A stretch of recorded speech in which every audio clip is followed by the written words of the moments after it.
Good evening and welcome to Poland Daily. I'm Nicholas Richardson and this is the news. Poland has agreed to buy 32 multitask F-35 fighters from the United States. The $4.5 billion deal was signed today in Dęblin in the presence of the President Duda and Prime Minister Morawiecki. It is expected that the first batch of fighters will be delivered to the Polish Air Force in 4 years.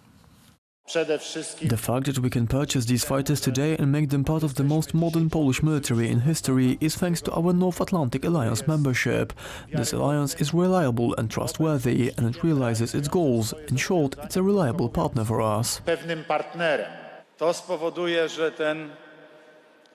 This will make the shadow of Russian domination, which loomed over us for so long and which we cast aside 21 years ago, nothing more than an unpleasant memory. Thanks to this deal, we will be able to provide more and more security and peace along with other NATO member states. Kiedy w sierpniu 2018 roku tu w Dęblinie When in August 2018 I said here in Dęblin that I would do everything in my power to end the post-Soviet era of the Polish Air Force, we were all wondering whether it was even possible.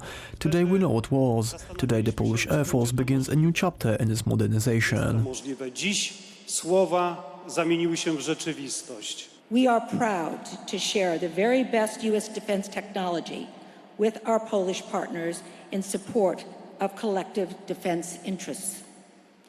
Poland's purchase of the F-35s marks not just a new high for Poland's defense capability, it also shows how our relationship truly has never been stronger than it is today. The country's healthcare system is fully prepared should the coronavirus spread to Poland. This was the reassurance given today by the Polish Ministry of Health. As yet, there have been no confirmed cases of the virus in Poland. The United Kingdom has confirmed 2 cases of coronavirus. The Italian Prime Minister Giuseppe Conte said that the virus had reached Italy as well. We're staying up to date thanks to the Minister of Health, who has been informing us about everything. 2 cases of coronavirus has been confirmed. We have already prepared all the precautionary measures to isolate these 2 cases. There is no reason to create social alarm or panic. 4 people have been infected with the coronavirus in Germany. The World Health Organization announced a worldwide emergency in relation to the epidemic. It's finally happened. After 3.5 years, 3 prime ministers, and endless votes in Parliament, and with the future relationship between the United Kingdom and the European Union still to be agreed, the United Kingdom has become the first country ever to leave the European Union. 47 years of membership ends at midnight tonight. After 47 years of EU membership, the United Kingdom will finally leave the European Union tonight at midnight. The heads of the 3 most important EU institutions, the European Commission, the European Council and the European Parliament, spoke about the future of the European Union without the United Kingdom today in Brussels. Our message is clear and simple. We, the European Union, hope to still have a good relationship with the United Kingdom. We have to be clear about one thing. If the United Kingdom deviates from our standards, then it will have smaller access to the free market. We want to have the best possible relationship with the United Kingdom, but it will never be as good as membership. The general reaction to Brexit in the United Kingdom seems to be very positive. Absolutely gutted, depressed, hate it. Yeah, absolutely. It's the worst thing this country could ever do. You know, it's just awful. Just, yeah, very sad, depressing day. It's not a miserable day. I think democracy has to be done, and I think the vote has come, and the vote has to be honoured. So that's more important than the result of the referendum. Indifferent, yeah.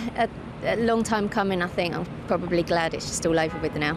Relieved, just because the whole thing has been going on for a long time. So it's just relief, really. Say, okay, if we are going out, well, we might as well go out, rather than this stalemate. I didn't want to go out, but now that we are finally going out, well, that will put the whole thing to rest and we can move on. The Brexit transition period is due to end on December 31st this year. This means that the United Kingdom has to negotiate its future relationship with the European Union in just 11 months.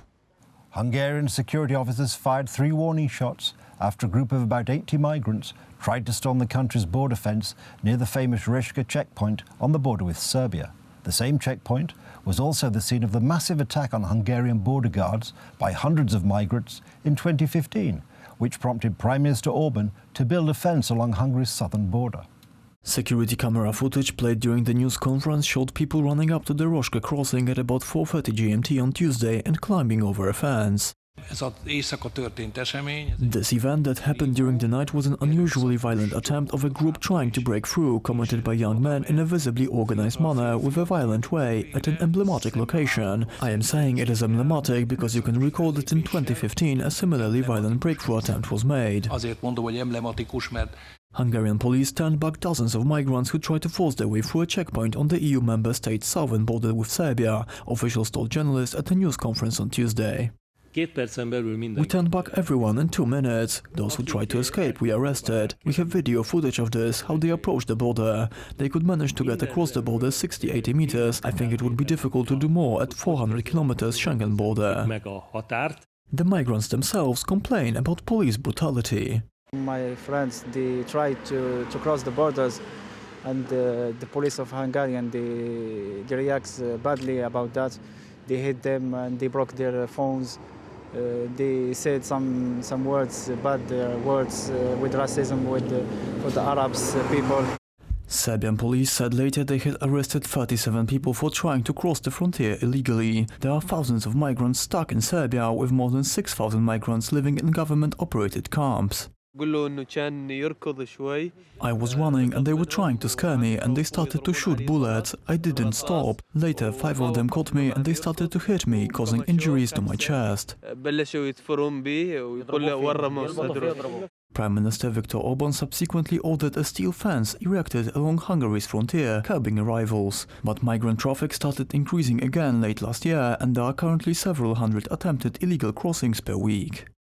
That's the news. Thank you for watching. Stay with us for the weather, Poland Daily Business and more programmes. But from me, it's have a good night and a better tomorrow.